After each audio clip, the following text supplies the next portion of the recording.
Hello, and welcome to this week's episode of Future of XYZ. Our guest this week is Lorena Mucke, and Lorena is the founder and CEO of the Educated Choices Program, which is a multinational academic-based 501c3, i.e., nonprofit organization, which provides science-based education free of charge to 45 countries, 3 million people, et cetera, around the world on the impact of their food choices, both from a personal and planetary perspective. Lorena, thank you so much for joining us today to talk about the future of nutrition.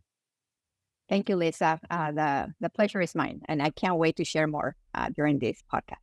I can't wait either, because I think nutrition, as I think about it, we're recording this earlier, but this is going to air the day after Valentine's Day. And Valentine's Day, with its chocolates and its candy hearts and its fondue and rich, sugary, fatty foods, we think about that as nutrition. But actually, I feel like nutrition is more of an umbrella for other things. So maybe you can start by defining nutrition in the context of how you see it and of this conversation for us. Yes, nutrition encompasses really every day of our lives. We have to eat, and what we eat affects not just our health, our body, but also everything around us, including the environment and every living being that lives on this planet. So nutrition is really part of everything we do. And we are pretty much disconnected from that notion. So it'll be great to try to bring it back to the conversation. Well, I appreciate that. I mean, I think you founded the Educated Choices program in 2015? Is that correct? End of 2015, correct. So almost 10 years that you've been running it. And your objective was to educate individuals on the personal and collective impact of their food choices. Why is this important to you? My background is in zoology, and working with animals, I realized that the cultural differences make us look at them in different ways. Why we eat some, why we love others, why we wear others, etc. So it was always an ethical question for me. But then when I went to graduate school, I focused on sustainability.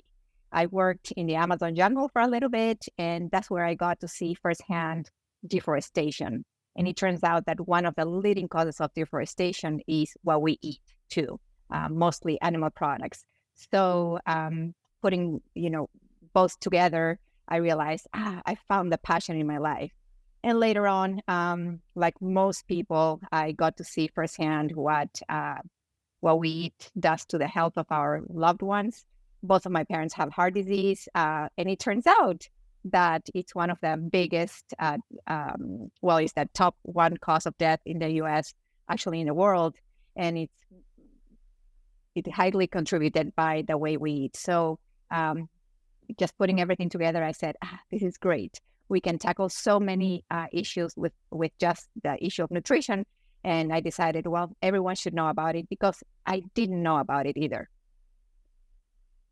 I think what's interesting to me is I go back to, we think about food and nutrition. I mean, I think that's the common understanding. But what you just alluded to in terms of how our food is produced and obviously how it's brought to us, there are labor practices involved, there are agricultural processes involved, there's a lot of finance involved, but there's also the adjacent businesses, the medical community, the supplemental community, the exercise community. I mean, environmental causes, climate causes. I mean, actually, nutrition is kind of an umbrella. How do you address that? Talk to us a little bit about when you're doing nutritional education, how do you tackle so much?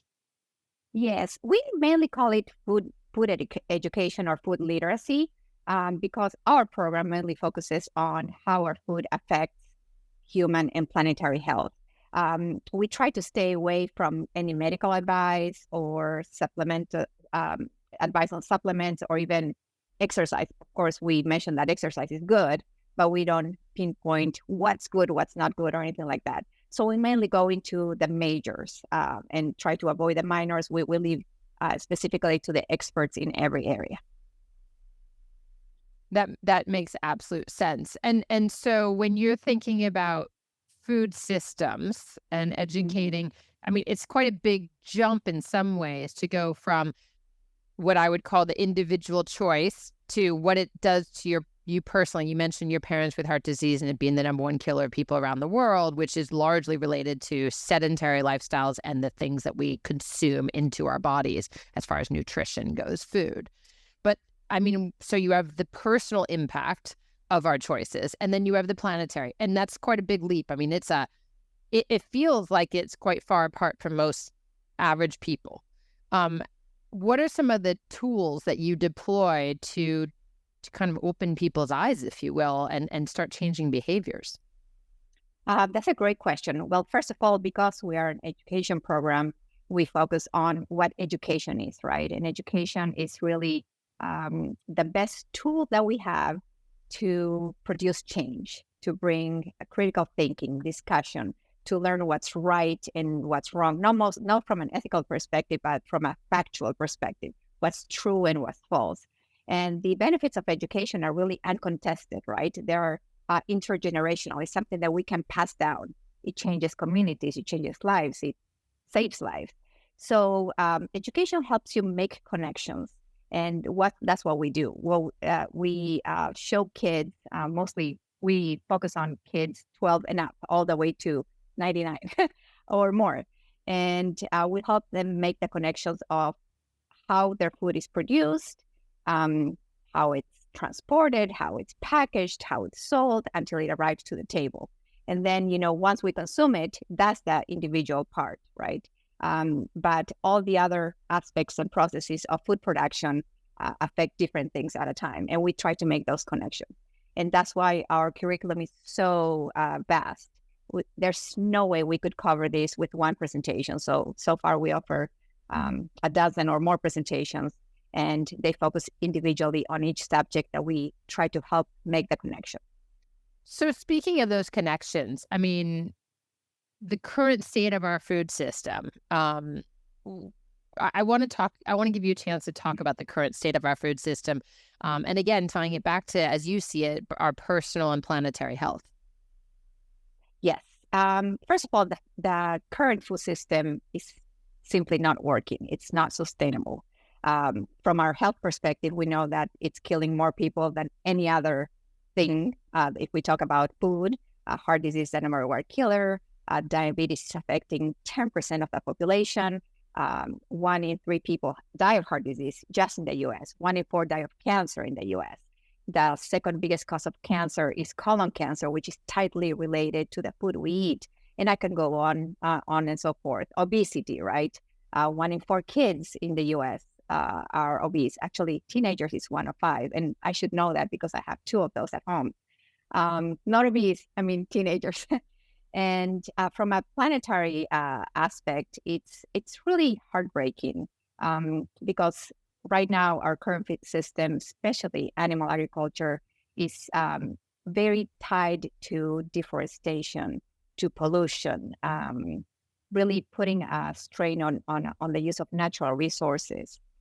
Global warming and climate change is a big one. Ocean depletion, acidification. There's so many things that we really can't ignore. Food waste is another one when, we have enough food to feed the whole planet, but something is broken there. So I could go on, but the main thing is that really the food system is not working, and we know how to fix it, but we know everyone to be on board. Thank you for sharing that. I mean, these are big, big, big challenges because what we'll call the food industrial complex, which runs throughout the value chain of the food business. And I spent some time in that food business in multiple different roles. Is very complex, and actually the next episode is for leap year is on the future of complexity. So we talk a lot about systems, so I'm not going to go too far into the systems because we go really deep in it the next time, but it is an interesting prelude because it is that interconnectivity and the kind of downstream impacts that are perhaps unintended consequences, and then what has to step in its place. You're originally from Argentina. You spent a lot of time, I know, in Bolivia. And, as I mentioned previously, this work that you're doing has reached people in 45 countries so far. So I feel like you have a pretty good perspective on kind of the global situation. You've spoken a bit already about some of the statistics in the US and globally in terms of health outcomes as a direct result of the food that we consume. But what are some of or how, I guess, more importantly, are global demographic shifts expected to kind of shape the demand and supply of food and just generally, let's just call it nutrition to survive over the course of the next 5 to 10 years? Yeah, that's a great question. Well, the biggest, I think, demographic change is that our population is increasing, as we know, and that we believe that by 2050 we'll be close to 10 billion people. So we have to make sure that we have the right foods to feed everyone the right way.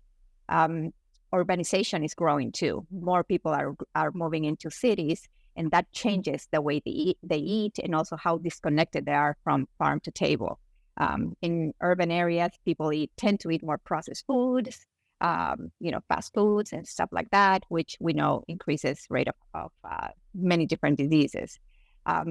Also, the fact that small farmers are losing the chance to access fair market values, and that's really very sad. We're also moving away from seasonal local products, which we know are better for the environment.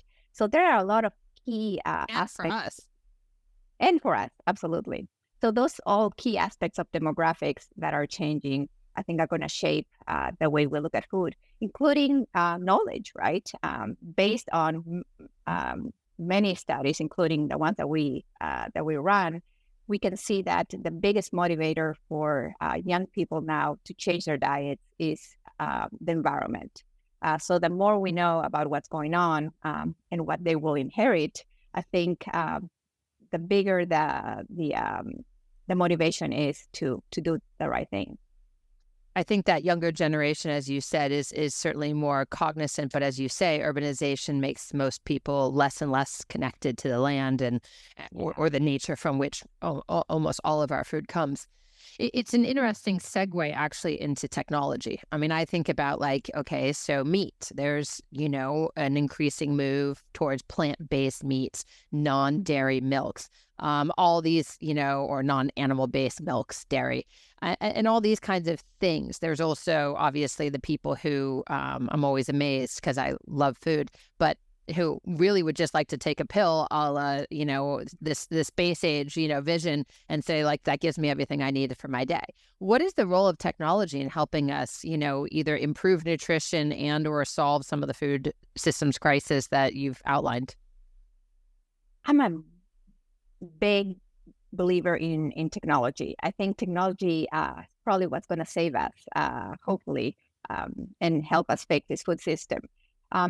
You mentioned plant-based foods. Plant-based foods, as we know, have come a long way. I remember 20 years ago what a veggie burger used to taste like. I don't recommend it to anyone, but I know now what a good veggie burger tastes like, right? And that's thanks to technology. Nowadays, we are diving into what is cultivated meat, making meat from animal stem cells without having to kill the animal and producing a real meat. We're not there yet for everyone to try it, but we know that it's possible. It's being sold in a couple of countries in the world, including us. We have fermentation-enabled proteins that allow us to mimic some of the most delicious taste that we can imagine, not using animal products. Also, we're thinking about smart irrigation systems in order to save water, circular systems, and zero waste, right? How we can maximize resources with technology and minimize waste by, I don't know, changing the packaging or repurposing some of the byproducts, trying to recycle more, etc. There's so many things that we can do, but definitely I think technology is a great way to do things. One of the things that I was talking about with young people not too long ago is that they really want to know now where their food come from, as opposed to, I think, my generation, which was just enjoying these new processed foods, fast foods, frozen foods. And what they want is some blockchain way of following the food system, because they want to know how the animal was treated, what was given to the animal, how it was In packaged, fish etc. too. I mean, what are the labor practices? Is it actually what it says it is? Where Yes, was it caught, et cetera? Yeah. their carbon footprint. So there are so many things that we can do, but technology has to be part of it. It wouldn't be possible otherwise. Well, it's interesting. I mean, you're essentially a technology platform because everything you offer Yeah. is digital. And through those programs of the last 10 years, you guys claim that 50% of participants have changed their diets for the better. That has had a material impact on their health outcomes in terms of reducing chronic diseases, and other health issues, but also coming back to this planetary impact of, kind of avoiding 2.6 million tons of CO2, carbon dioxide, from being emitted through these processes. Kind of talk to me. I mean, that's a pretty significant impact that I'm sure you feel extraordinarily proud of. What are kind of 3 tips, like the top 3 tips that you could give listeners and viewers today about making better, nutrition choices in the context of this conversation and the work you do? Yeah. So the first thing is to learn about it, right? It's very, very hard to make a change when we are not equipped to make changes. So when we present any information to students or community members, we give them the whys and then the hows. Having practical tools to put into practice on a daily basis is crucial. Um, I think the second tip would be uh, start small. Small steps are truly sustainable. Maybe try to eat plant-based center food once a week and move on from there, or leave one animal off the table. Red meat, for example, which is the most, I guess, the one that gives us the biggest footprint, and also the one that is worse for our health. And the third would be share the information with others and find a community, because we can do better. We're social animals in many ways, totally. And without community support, it's very hard to do things. And nowadays, technology helps us do that too, right? To connect with each other that have the same interests. So quick response on this one. Over under on organic versus not organic. Ah, we don't put too much emphasis on that, because most people, in order to eat healthier, first they have to replace a lot of the items that they eat before they even think about organic. Nutritionally speaking, I have no problem with non-organic products. Um, Planetary sustainability wise, yes, because of the pesticides and herbicides, stuff like that. Labor practices, of course. But I think people, in order to eat healthy, they don't necessarily need to eat fully organic. It's really not accessible to most people. It's still too expensive. And I think that's a step much farther than the road than what we ask in order to start somewhere. You mentioned at the beginning, and it was very clear in preparing for this interview, that this conversation of empowering current and future consumers and leaders to help change their mindset and create a better, healthier future for themselves, their families, their communities, and the world at large is really not only the mission of your organization, but became your personal purpose and passion. I think that's extraordinarily obvious, Lorena. You got an undergrad, as you mentioned, zoology at Texas A&M, even though you grew up in Argentina, and then you went back to Argentina to get a master's, as you said, in sustainable development and ecology. You've seen a lot, you've done a lot, you've spoken in a number of places around the world, especially as concerns that younger generation and reaching them. What do you like? How is it that integrating food-related curriculum into educational programs for, you said the 12 and up, but even like younger, how does this help achieve that mission of your organization, but also your personal passion? This is a great question. For us to be able to get into schools and provide this information has been really groundbreaking.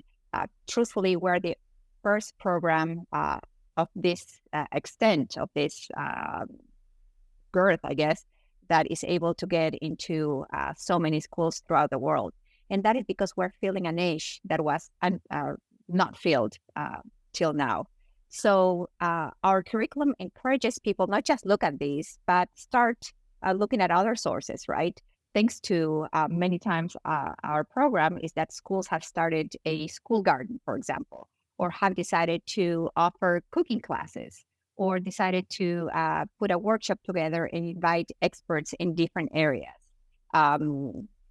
or participate in contests that have to do with the planet, or organize an Earth Week event. So there's a lot of things that just one single program or one single presentation can do. Is that ripple effect, right? That we love so much about education. And one of the important aspects about our program is that, again, throughout many studies, what we've shown is that for every person that hears something from our program or understands a presentation, they share it with 15 other people. And that's really the purpose of education, right? That's exponential for sure. And Yes. especially as you mentioned about organic food in your question, access isn't universal.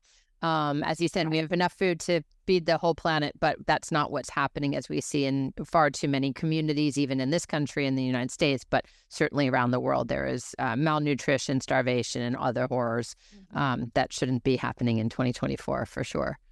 So that ripple effect is powerful. Well, we're coming up on time here, so I guess my only last question to you, Lorena, it has to do with the future, which is of course the topic on the future of XYZ.